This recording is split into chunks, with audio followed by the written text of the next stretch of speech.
Hello everyone, start करते हैं आज के वीडियो को। और आज के वीडियो में हम बात करने वाले हैं भारतीय राजनीति के बारे में। भारतीय राजनीति में आपको मालूम होगा 3 राज्यों में चुनाव है, मुख्य रूप से तमिलनाडु, आसाम और साथ ही साथ बंगाल के अंदर।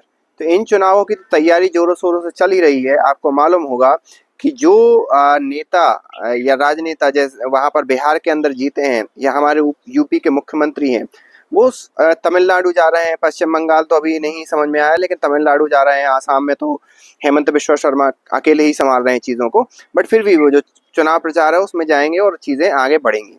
लेकिन इसी समय एक खबर निकल कर आती है बिहार की राजनीति से। बिहार की राजनीति में आपको मालूम होगा जब 2025 के अंदर चुनाव हुआ, उसमें जो नीतीश कुमार हैं उनको ही चेहरा बनाकर भारतीय जनता पार्टी ने एक प्रकार से चुनाव लड़ा।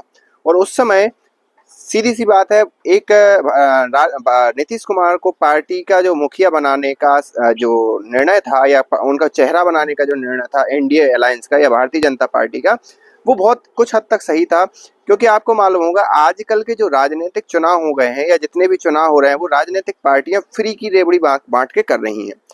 आपको मालूम होगा जब यही नीतीश कुमार महागठबंधन के साथ थे तो इन्होंने तेजस्वी के साथ मिलकर सरकार बना ली थी भारतीय जनता पार्टी को छोड़कर। लेकिन तेजस्वी यादव इस पोजीशन में आए कब थे?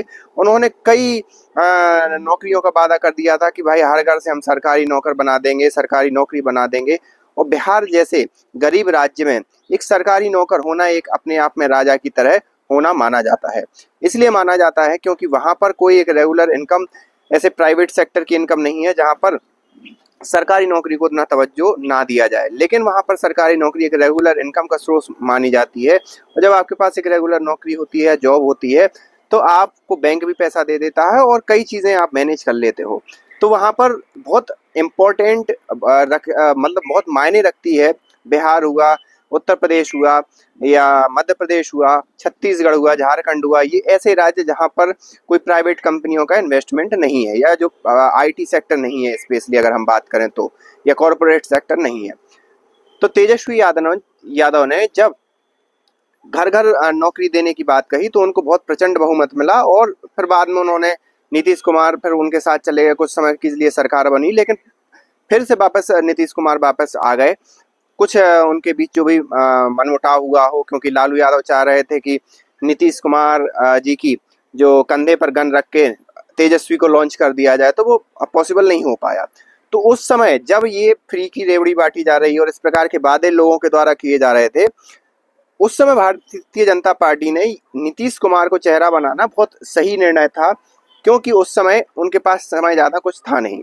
लेकिन अभी जब नीतीश कुमार ने सीएम पद से अपना इस्तीफा दे दिया है, हेल्थ इशू के कारण, उनकी हेल्थ का हमने अलग अलग पब्लिक अपीयरेंस में देखा भी है कि उनकी हेल्थ किस हिसाब से डिटियोरेट हो रही है। वो कभी भी कुछ भी कर देते हैं, कभी भी कुछ भी बयान दे देते हैं। तो ये सारी चीज़ें हमें देखने को मिल रही थी।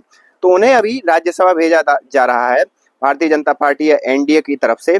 लेकिन ये सिर्फ इतना काम नहीं है कि उनको राज्यसभा भेजा जा रहा है। पूरे के पूरे जो 4 साल बचे हैं उसमें भारतीय जनता पार्टी को कोई एक ऐसा मुख्यमंत्री देना पड़ेगा या एनडीए अलायंस को ऐसा मुख्यमंत्री देना पड़ेगा जो बिहार की राजनीति को इस प्रकार के बदल के रख दे, जैसे कि योगी आदित्यनाथ जी ने उत्तर प्रदेश की राजनीति को बदल के रख दिया है। वहां पर क्षेत्रीय पार्टी के रूप में जो सपा और बहुजन पार्टी थी, वो एक प्रकार से पूर्णतः साफ हो गई हैं और कांग्रेस का तो वजूद कहीं पर भी नहीं बचा है। यूपी की तो बात छोड़ ही दो। तो इस प्रकार का कोई नेता जो इस प्रकार से काम करके आए और जो इन्वेस्टमेंट लेके आए या जो वहाँ की जो इंडस्ट्री है बिहार की, वहाँ पर एक प्रकार से काम करके दिखा दे, जिससे बार बार बीजेपी को ही वहाँ पर वोट मिले। लेकिन इन 10 सालों में बीजेपी ने जो लोगों के बीच है अपनी जो एक प्रकार से पकड़ बनाई है, अब ये देखना होगा कि बीजेपी अपना मुख्यमंत्री देती है या एनडीए अलायंस का मुख्यमंत्री देती है। न्यूज में कई नाम चल रहे हैं, जिनमें नीतीश कुमार के बेटे का भी नाम चल रहा है। लेकिन आपको मालूम होगा भारतीय जनता पार्टी का जो निर्णय रहता है वो कभी भी कोई भी वहां पर मीडिया में जो चल रहे नामों से अलग ही होता है और एक अलग से नाम निकल कर आता है। वो बात अलग है, वो सही हो या गलत हो, क्योंकि भारतीय जनता पार्टी पूरे के पूरे भारतवर्ष में नई नई लीडरशिप को आगे करने का प्रयास कर रही है। और इसी क्रम में उन्होंने उनके जो अध्यक्ष हैं नितिन नवीन, बहुत ही यंग हैं, उनको आगे रखने का काम किया। तो अब देखते हैं भारतीय राजनीति में और बिहार की राजनीति में कौन किसको मुख्यमंत्री बनाया जाता है। लेकिन ये बात साफ है, जो भी मुख्यमंत्री होगा वो क्षेत्रीय पार्टियों को एक प्रकार से नगण्य हो जाएंगी बहुत जल्द, क्योंकि क्षेत्रीय पार्टियों को पास ना तो कुछ उनके पास प्लान है, ना वो मेहनत करते हैं, और यही कारण है कि भारतीय जनता पार्टी पूरे के पूरे उसमें जीतने का काम करती है। आप इस बारे में क्या सोचते हैं, आप हमें कमेंट करके बताइए, और आप के अनुसार कौन बिहार के मुख्यमंत्री बन सकता है, ये भी आप हमें कमेंट करके बता सकते हैं। मिलते हैं नेक्स्ट वीडियो में, तब तक के लिए थैंक यू।